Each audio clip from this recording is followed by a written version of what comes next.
Welcome back. In the last lecture we proved that every real number theta has the continued fraction expansion which we had constructed in a natural way. The proof depended on 4 lemmas which we were proving from the last lemma being proved first, then the second last lemma being proved next and so on. So, this is the result that we proved that each real theta has the continued fraction expansion a0, a1, a2 where these were constructed in the last lecture, but let me just remind it for you.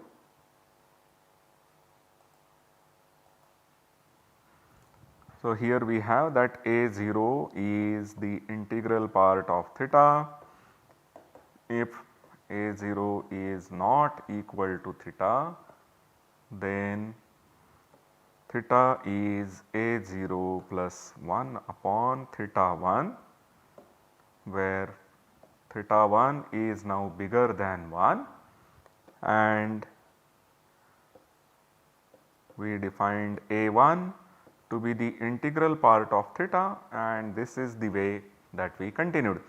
So, a0, a1, a2 and so on gives us a continued fraction expansion for the real number theta that we begin with. This theorem was proved using 4 lemmas which are here. So, the fourth lemma that the sequence qn goes to infinity, this was proved first using the recurrence relation that we have in lemma 1. Then we proved lemma 3 which is that theta is sandwiched between any two successive convergents with the even one being before theta and the odd one being after theta. So, I had said this in the following way that the convergence or the machine which produces the continued fraction expansion will look at your number and start from the integral part of that number. Then it realizes that it has to travel in the positive direction to reach the number theta. So, it starts travelling, but by the time it reaches theta it is not able to apply the brakes. So, it goes a bit further and that is where we get our first p1 upon q1, the first convergent. The integral part that we had gotten, that is the 0th convergent, p0 upon q0, and then we get p1 upon q1 which is after theta. Then the machine realizes that it should turn back. So, it turns back and travels towards the negative side of the infinity and then it crosses theta once again and has to stop at some level, that is p2 by q2, and then it again continues travelling. So, at each level it comes closer and closer to theta, but it keeps jumping towards each of the sides of theta. This is what we have proved in lemma 3, that theta is sandwiched between any two successive convergents, the odd one being after theta and the even one being before theta. So, after that we should be proving this lemma, lemma 2. We had proved lemma 4 and lemma 3 in the last lecture and now we are going to prove lemma 2 and we are going to use this recurrence. So, the recurrence says that Pn and Qn are obtained from the previous two pairs Pn minus 1 Qn minus 1, Pn minus 2 Qn minus 2, with the relation being given that the nth one is An times the n minus 1th one plus n minus 2th one. That is the convergence, that is the recurrence formula that we are going to use. So, we look at the LHS which is Pn Qn plus 1 minus Pn plus 1 Qn. We write the n plus 1th in terms of n and n minus 1th. So, this is going to be a n plus 1 Qn plus Qn minus 1.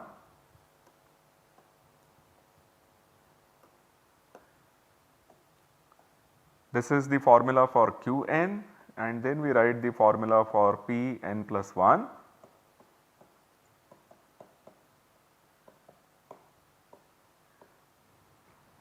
Then we observe that this term a n plus 1 Qn into Pn is cancelled with a n plus 1 p n into q n. So, we are left with p n q n minus 1 minus p n minus 1 q n, or if we put a negative sign to this, then we get it to be, we will have p n minus 1 outside with a positive sign q n, and then p n q n minus 1 will have a negative sign. So, now this formula is similar to the formula that we have here, except that n and n plus 1 are replaced by n minus 1 and n. So, we continue this way, and we are going to get this to be minus 1 square, and this n minus 1 will further become n minus 2.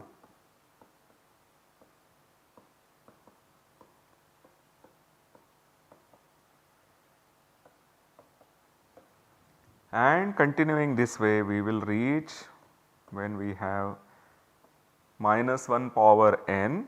So, these dots say that we are going to continue in this way. The subscript for p will be such that the subscript plus the power of minus 2, their sum is always n. So, this is going to be 0. This one will be 1 added to the subscript of p, and then we have p1 q0. So, p0, q0, p1 and q1, these are known to us, and using that we should be able to compute this relation.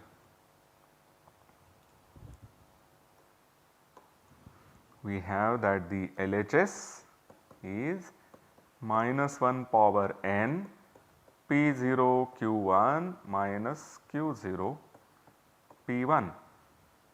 Here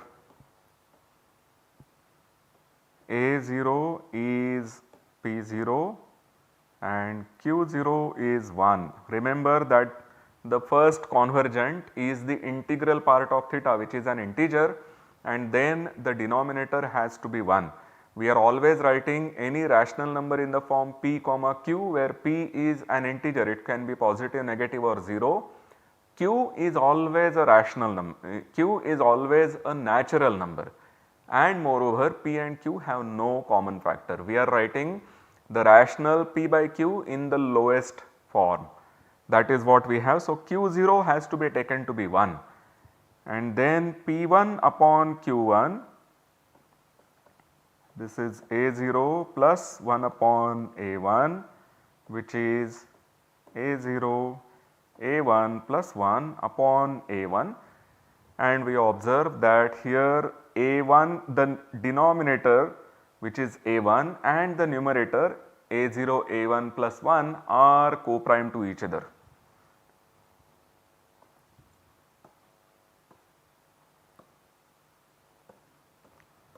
The GCD of A0 A1 plus 1 and A1, this is really the GCD of 1 and A1, and therefore this is 1.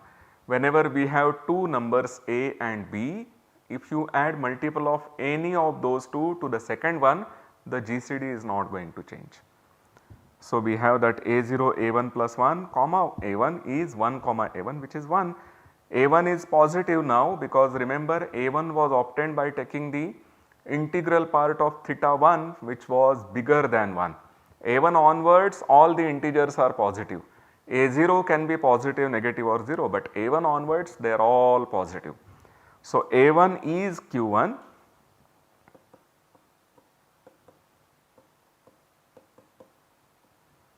and P1 is A0 A1 plus 1. Now, we need to put the value here in this formula and obtain the answer.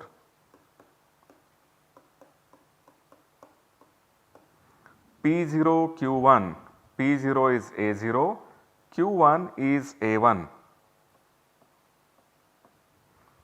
Q0 which is 1, and then we simply subtract P1, P1 is this,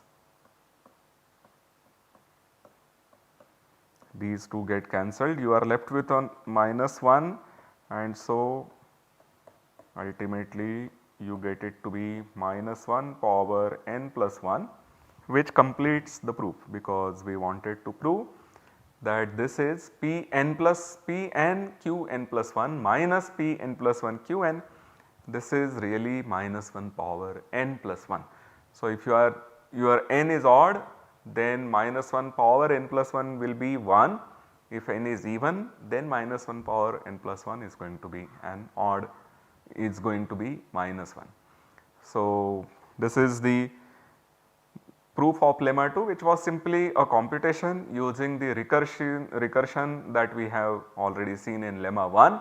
So, lemma 1 is really the basis of this proof, and lemma 1 is going to be the most delicate thing to be proved. This is what we are now going to prove.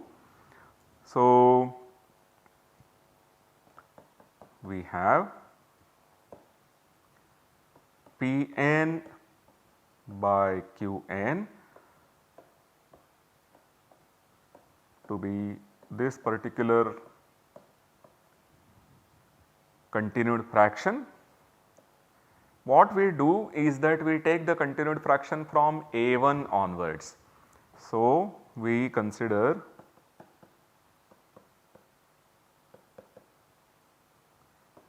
Pj prime upon Qj prime to be the rational which is obtained by taking the continued fraction A1, A2, so on up to Aj plus 1.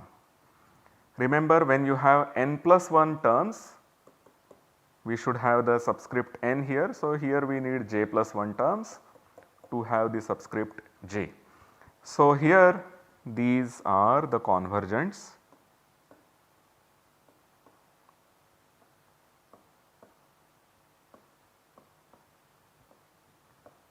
for theta 1, and we are going to use induction. I will leave the initial stage as an exercise to you, but we are going to prove, we are going to assume the induction hypothesis, which means that we are going to assume that whenever you have, instead of n plus 1, whenever you have n terms or less number of terms, then the recursion holds. This is what we are going to assume, and we prove the result that the recursion holds when there are n plus 1 terms. So, we are going to apply it to j plus 1 equal to n, that is where we are going to apply.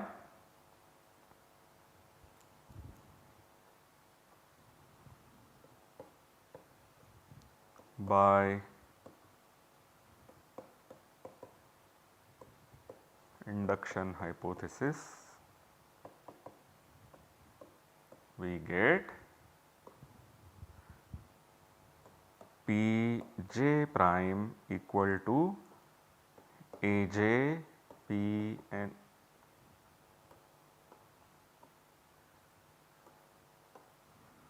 j minus 1 prime plus P j minus 2 prime, and Qj prime equal to Aj Qj minus 1 prime plus Qj minus 2 prime.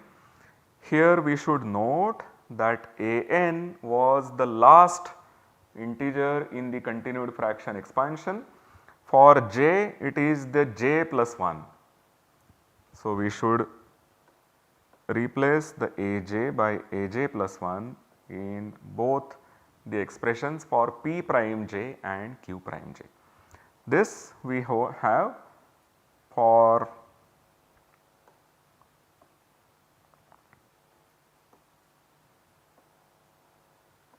j equal to 1 onwards up to n minus 1, because we are assuming the induction hypothesis. So, we have it up to n minus 1. Further, the continued fraction expansion, the continued fraction for Pn upon Qn has A0, and then you have the remaining continued fraction expansion for starting with A1. So, further Pn upon Qn is A0 plus 1 upon p n minus 1 prime upon q n minus 1 prime, which is really a0 plus q prime n minus 1 upon p prime n minus 1, and we write this as a0 p prime n minus 1 plus q prime n minus 1 upon p prime n minus 1. Here there is nothing specific about n, we could have replaced n by any j and the result would still be true.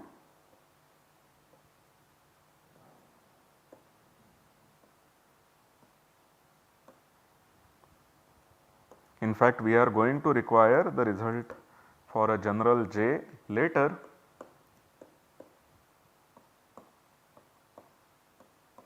This is true for any j. Now we have this rational number pj upon qj, where pj qj had our that property that qj is a natural number, pj can be any integer, and most importantly the GCD of pj and qj is 1. We have written the rational number in this form. Do the denominator and numerator follow the same property? So p prime j plus 1, j minus 1. Now this p prime j minus 1 is coming from the continued fraction expansion of some number which is positive. Therefore, when you write the convergent for the positive number, p prime j minus 1 is also a positive number. So, p prime j minus 1 here is positive. Let us note it on the next page.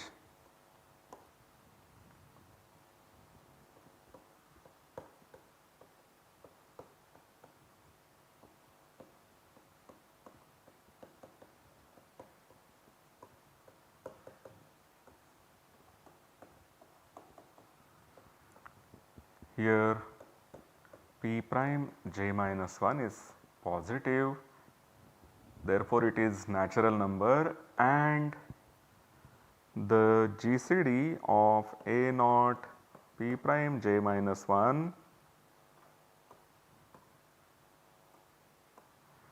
plus q prime j minus 1 with p prime j minus 1.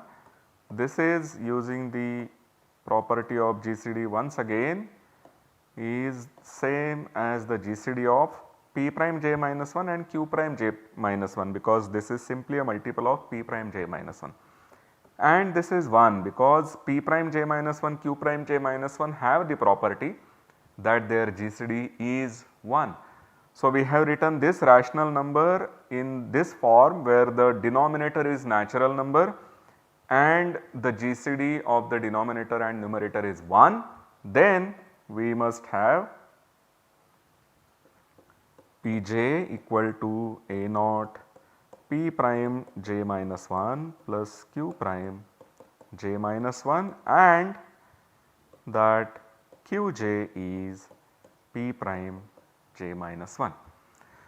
So, let us once again take a step back and see what we have obtained. We have obtained a formula for pj and qj in terms of p prime j minus 1 and q prime j minus 1, and we also know that these p primes and q prime satisfy the recursion relation, because we are now going to apply this for j equal to n, and then we will see what happens. So, we are now going to put the value for j equal to n in this formula.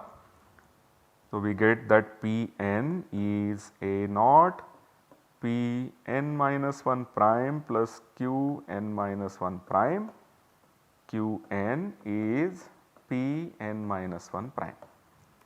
Let us look at this Qn more carefully. This is going to be something which is very interesting. Once again, note that Pj prime and Qj prime satisfy the recursion where the a comes with j plus 1. So, when I look at the p prime n minus 1, I will have that it comes with a n, and we will have n minus 2 prime plus p n minus 3 prime, but using this formula once again we see that this is nothing but a n q n minus 1 plus q n minus 2. So, the formula for Qn, the recursion relation for Qn has just come out very easily.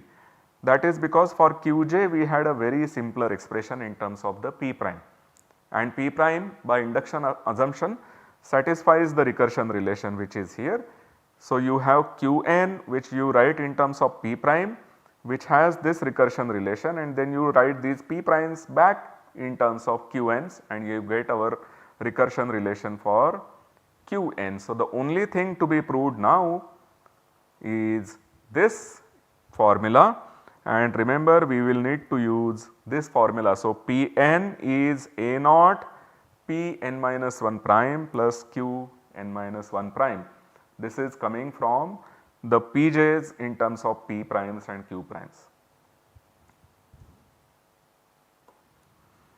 So, we get that Pn is A naught P n minus 1 prime plus Q n minus 1 prime, but these primes satisfy the recursion. So, let us write it down for each of the P prime and Q prime.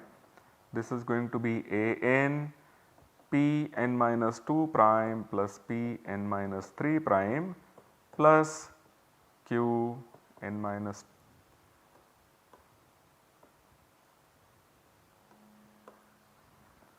A n Q n minus 2 prime plus Q n minus 3 prime. I will take the multiples of A n on one side, that gives me A 0 P n minus 2 prime plus Q n minus 2 prime, and the remaining part which is A naught P n minus 3 prime plus Q n minus 3 prime. Now, using the recursion that we have obtained here for P in terms of Q and putting, so note that the jth P is obtained from j minus 1th P prime and Q prime with the A naught multiplied to P prime. So, A naught multiplied to P prime n minus 2th terms will give us P n minus 1, and similarly here we are going to get P n minus 2, which is what we wanted to prove.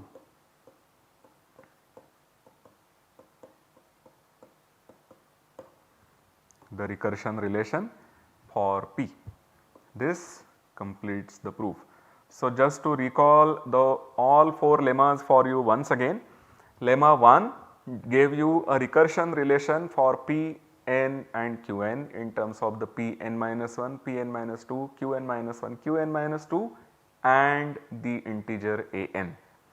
Using this we proved that essentially these Pn, Qn, Pn plus 1, Qn plus 1, these are in some sense co-prime. They, if you write them in a 2 by 2 matrix Pn, Qn, Pn plus 1, Qn plus 1, you are going to get an invertible matrix, because the determinant of this matrix is going to be plus or minus 1. Invertible in the sense the inverse will also have integer entries.